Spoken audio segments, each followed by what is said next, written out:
If you've been a part of the Five Nights at Freddy's community, you certainly know, or at least have heard of the fan game, The Joy of Creation. Created by popular game designer Nickson, it is without a doubt the most popular Fnaf fan game. And within the community itself, it's widely regarded as the best Fnaf fan game. Its title of memorability only contested by the Five Nights at Candy series and the One Night at Flumpty series.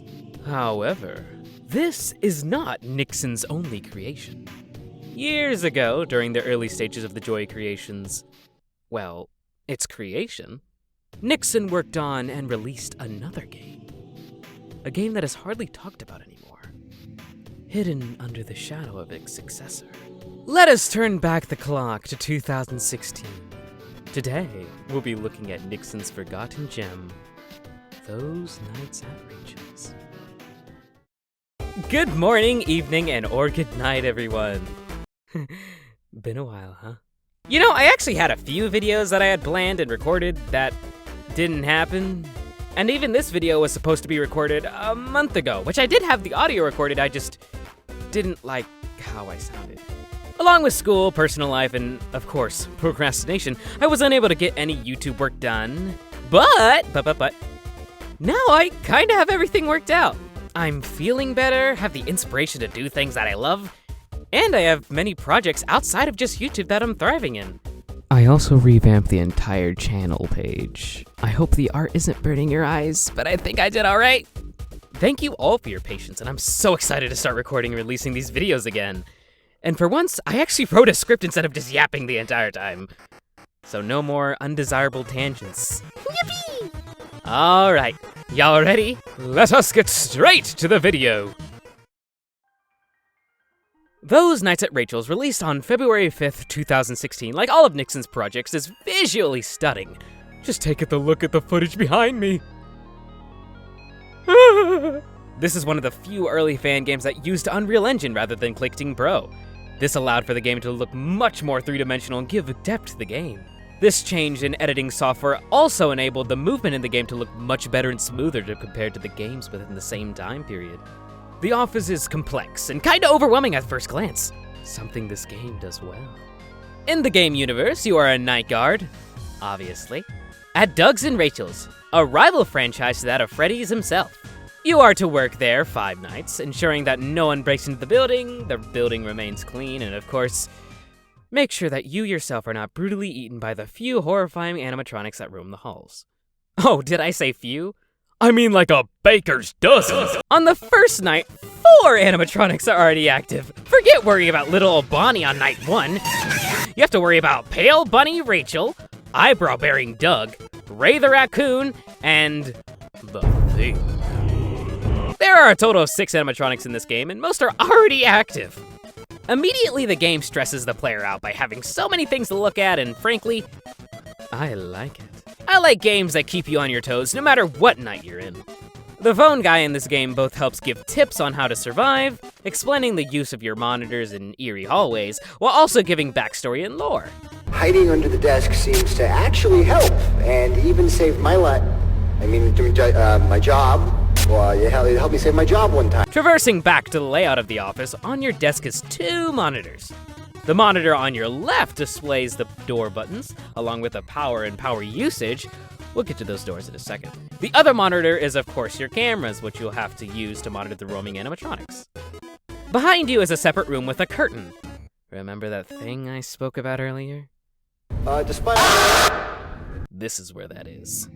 To keep it from snatching your soul from your body, you must periodically keep these curtains closed, as they will slightly open every so often, kinda like the marionette mechanic of this game. Which he kinda is. I'd say it's arguably better than FNAF 2's version because you genuinely have to drop everything and run over to close the curtains to deal with it, rather than just flip up your monitor. There also is this eerie sound that plays when you're near the curtains. It brings so much more to this room. Back to the doors. In the front and to the right of you are 2 hallways, which both have doors that you have to shut and shine your light through. Depending on the animatronic, you close the door after they make their way to the office, or you can use another game mechanic of hiding beneath the desk. More likely than not, hiding under the desk is the best way to deter animatronics, since only one door can be shut at a time. So, if you are concerned by 2 animatronics, Hiding under the desk is the best and safest way to get rid of them both effectively. Unless it's Ray. All the characters in the game are similar to any other door-closing Fnaf game. 2 characters come from the front hallway, 2 to the right. But each character is a little different in their own aspect. While Rachel is a bit more sneaky and quiet, Doug is much more aggressive in the front hallway, and this is seen from his ignited Bonnie-esque jump scare. Same thing on the right. Pete the Pig is much more aggressive than Bane the Bull. Besides the Thing, Ray is the most unique. He's kind of like the Foxy of this game.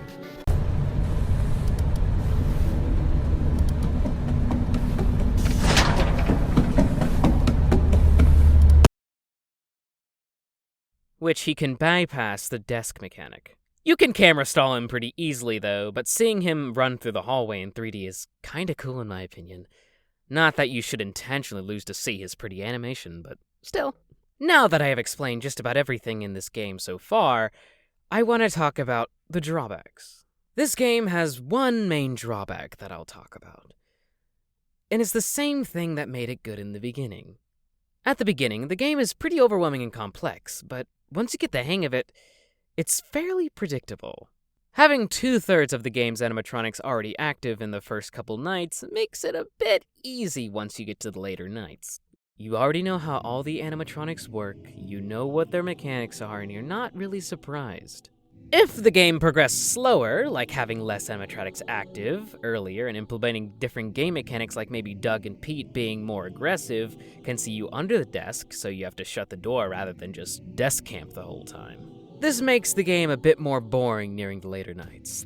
Though they're still hard, they are less memorable than any other fan games like Five Nights at Candy's implementing a new character basically every single night.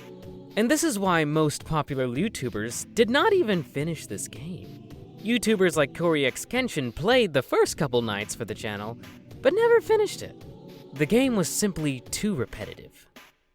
For my little Daredevil friends, once all nights are completed, if you want a challenge, there is a hard mode that was added a day after launch that is fairly difficult.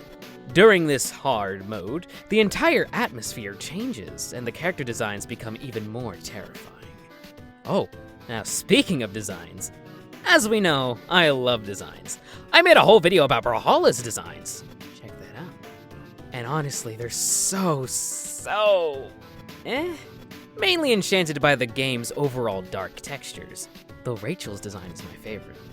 The main reason those nights at Rachel's isn't talked about as much today is likely due to the success of Joy of Creation, as well as the previous factors I've spoken about before. I remember when the game was under development and it was so hyped among the Fnaf community, casting a shadow over those nights at Rachel's. It's ironic how Nickson's new game basically replaced the former. Now, that's all I really have to say. I'll have those nights at Rachel's posted in the description if you ever want to try it out yourself. Thank you all for watching! If you're new here, a former watcher, or senior subscriber, maybe it's a good time to hit that subscribe button. Wink, wink, nudge, nudge. I'll see you all in a little bit.